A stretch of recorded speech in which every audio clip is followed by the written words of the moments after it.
Assalamualaikum warahmatullahi wabarakatuh. Good morning everyone.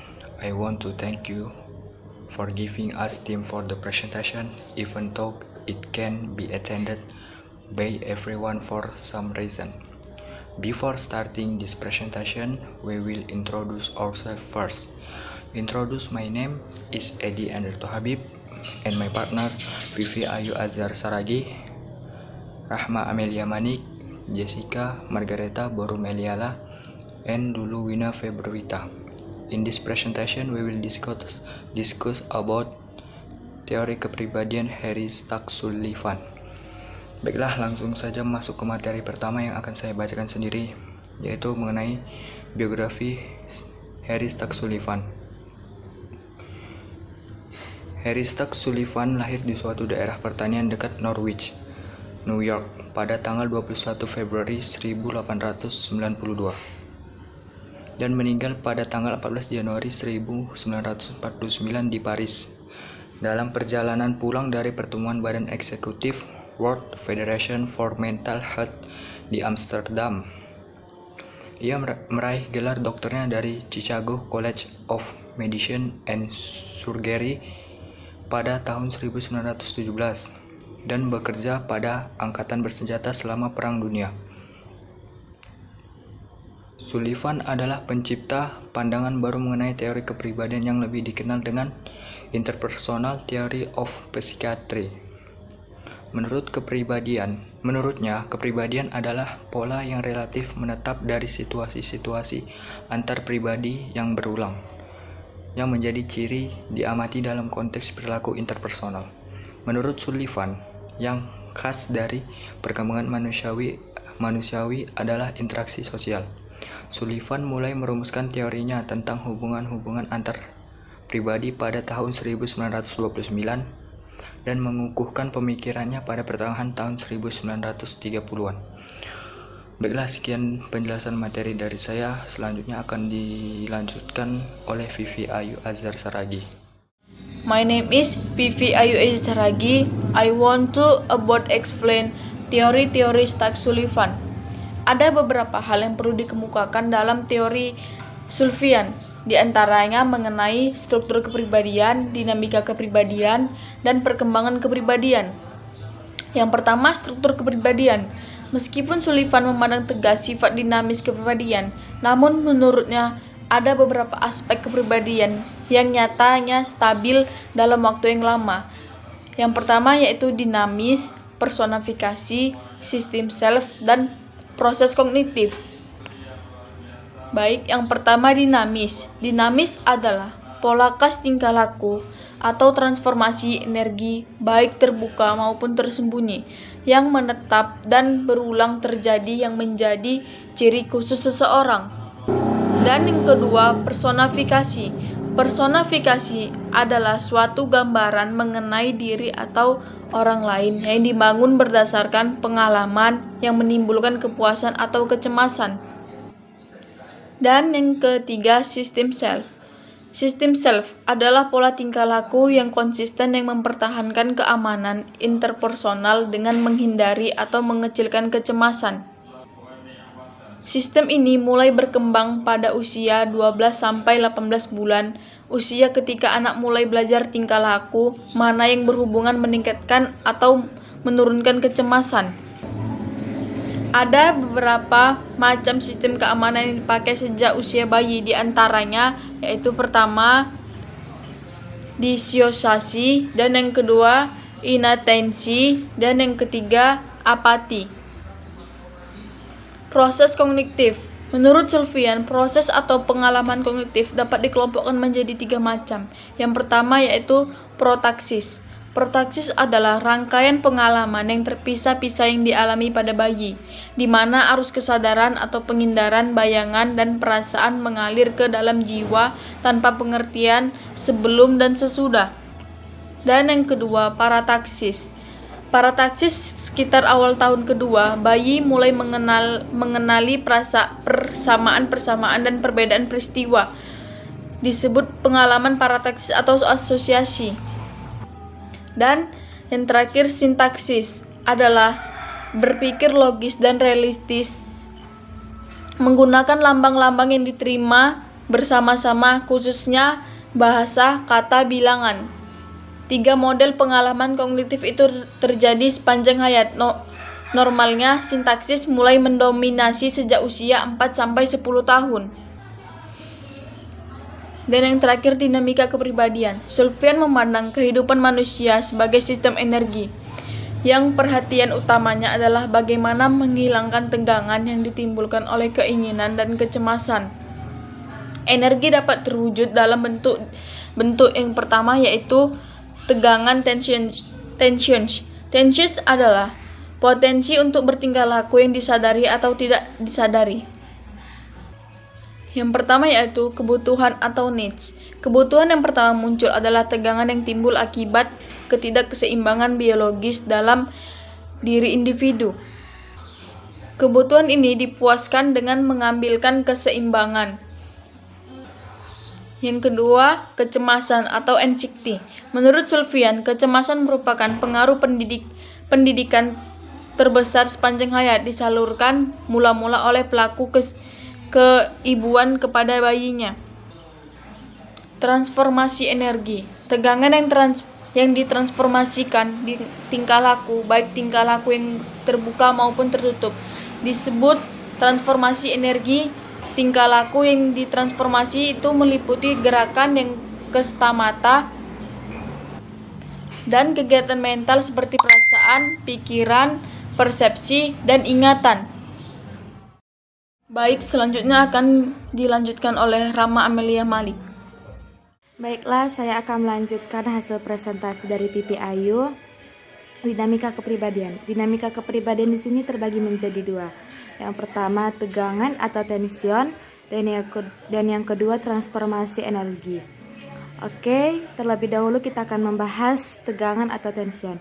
Tension adalah potensi untuk bertingkah laku yang disadari maupun tidak disadari. Sumber tangannya ada 2, kebutuhan dan kecemasan. Kebutuhan di sini adalah tegangan yang timbul akibat ketidakseimbangan biologis dalam diri individu. Sedangkan kecemasan di sini menurut Sullivan, kecemasan merupakan pengaruh pendidikan terpanjang terbesar sepanjang hayat, disalurkan mula-mula oleh pelaku keibuan kepada bayinya. Yang kedua, transformasi energi. Tegangan yang ditransformasi tingkah laku, baik tingkah laku yang terbuka maupun yang tertutup. Perkembangan kepribadian. Perkembangan kepribadian menurut Sullivan terbagi atas beberapa tahap. Di antaranya, tahap pertama, bayi lahir bisa berbicara 0 sampai 18 bulan. Perhatian utama bayi adalah makan, sehingga objek utama yang menjadi pusat perhatiannya adalah puting susu ibunya atau puting botol. Pengalaman makan itu akan membentuk personifikasi ibu yang menjadi faktor penentu dalam pembentuk personifikasi diri. Tahap kedua, anak bisa mengucap kata, butuh kawan bermain 1,5 sampai 4 tahun. Tahap anak dimulai dengan perkembangan bicara dan belajar berpikir, sintaksis, serta perluasan kebutuhan untuk bergaul dengan kelompok sebaya. Anak mulai belajar menyembunyikan tingkah laku yang diyakininya bisa menimbulkan kecemasan, seperti dengan rasionalisasi, memberi alasan palsu. Masa anak ditandai dengan masa emosi yang timbal balik. Juga ditandai dengan akulturasi yang cepat menguasai bahasa. Anak belajar pola kultural dalam kebersihan, kebiasaan makan, dan harapan peran seksual. Tahap yang ketiga, remaja, awal usia, sekolah berkeinginan bergaul intim 4-8 per 10 tahun. Perkembangan penting dalam tahap ini adalah loncatan sosial ke depan. Anak belajar kompetisi, kompromi, kerjasama, dan memahami makna perasaan kelompok. Tahap ini juga ditandai dengan munculnya konsepsi tentang orientasi hidup, seperti kecenderungan atau kebutuhan untuk berintegrasi yang biasanya memberi ciri pada hubungan antara pribadinya. keadaan-keadaan yang cocok untuk pemuasan kebutuhan diri relatif bebas dari kecemasan. Tujuan-tujuan jangka panjang yang untuk mencapainya orang perlu menangguhkannya. Kesempatan-kesempatan menikmati kepuasan jangka pendek. Baiklah, terima kasih. Baiklah, saya akan melanjutkan penjelasan dari Saudari Rahma. Selanjutnya ada tahap keempat, pre-adolescent atau pre-adolescence, mulai bergaul akrab, pubertas, umur 8 atau 10 sampai 12 tahun. Pre-adolescent ditandai oleh awal kemampuan bergaul akrab dengan orang lain, bercirikan persamaan yang nyata dan saling memperhatikan. Mereka membutuhkan chum, teman akrab dari jenis kelamin yang sama, teman yang dapat menjadi tempat mencurahkan hati, dan bersama-sama mencoba memahami dan memecahkan masalah hidup. Tahap pre-adolescent ditandai oleh beberapa fenomena berikut. 1. Orang tua masih penting, tapi mereka dinilai secara lebih realistik. 2. Mengalami cinta yang tidak mementingkan diri sendiri, dan belum dirumitkan oleh nafsu seks. Yang ketiga, terlibat kerjasama untuk kebahagiaan bersama, tidak mementingkan diri sendiri. Yang keempat, kolaborasi chum, kalau tidak dipelajari pada tahap ini, akan membuat perkembangan kepribadian berikutnya akan terhambat. 5. Hubungan chum dapat mengatasi atau menghilangkan pengaruh buruk simptom salah sesuai yang diperoleh dari perkembangan tahap sebelumnya.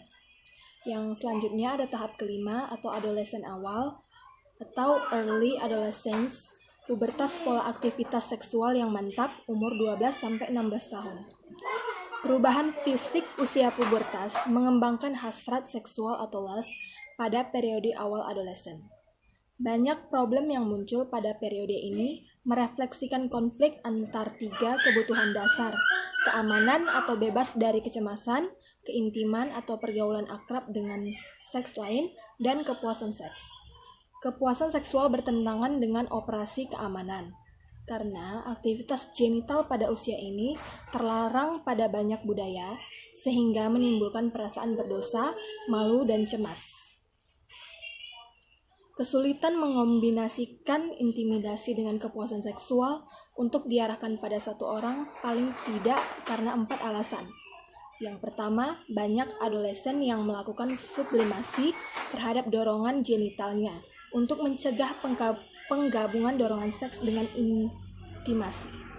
Yang kedua, dorongan genital yang sangat kuat dapat dipuaskan melalui masturbasi atau hubungan seks tanpa intimasi.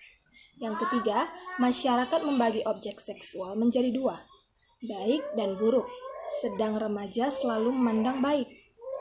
4. Ada alasan kultural, orang tua, guru, dan otoritas lainnya melarang keintiman dengan seks yang sama karena takut terjadi homoseksualitas, namun mereka juga melarang intimasi dengan lawan jenis karena takut dengan penyakit menular seksual, kehamilan atau kawin dini. Yang selanjutnya ada tahap ke-6, adolesen akhir atau late adolescence, kemantapan seks tanggung jawab sosial, 16 sampai awal 20-an. Masa ini dimulai dengan terpolakannya aktivitas genital melalui langkah-langkah edukatif yang tak terhitung jumlahnya sampai pola hubungan antar pribadi yang sungguh-sungguh manusiawi atau matang sesuai kesempatan yang ada, yakni kesempatan pribadi dan kesempatan kultural. Selanjutnya ada tahap ke-7 atau kecemasan atau maturity. Orang dewasa yang masa hendaknya sudah belajar memuaskan kebutuhan-kebutuhan yang penting, bekerja sama dan berkompetisi dengan orang lain, mempertahankan hubungan dengan orang lain yang memberi kepuasan, intimasi, dan seksual, dan berfungsi secara efektif di masyarakat tempat dia berada. Dari penjelasan di atas dapat diambil kesimpulan bahwa kepribadian manusia banyak dipengaruhi oleh interaksi dengan lingkungan tempat manusia hidup. Adapun di antara teori yang dikembangkan oleh Sullivan yaitu struktur kepribadian, dinamisme, personifikasi, sistem self, dan proses kognitif. Dinamika kepribadian yang membahas tentang tegangan atau tension, transformasi energi atau energy transformation, dan perkembangan kepribadian yang terbagi menjadi 7 tahap, yaitu bayi atau infansi, anak atau childhood, remaja awal atau juvenile, pre-adolescence atau pre-adolescence, adolescence awal atau early adolescence, adolescence akhir atau late adolescence, dan kemasakan atau maturity. Well, that's all from our presentation. If 3 are any words that are wrong, please forgive. Thank you very much for the opportunity we have complete. Assalamualaikum warahmatullahi wabarakatuh.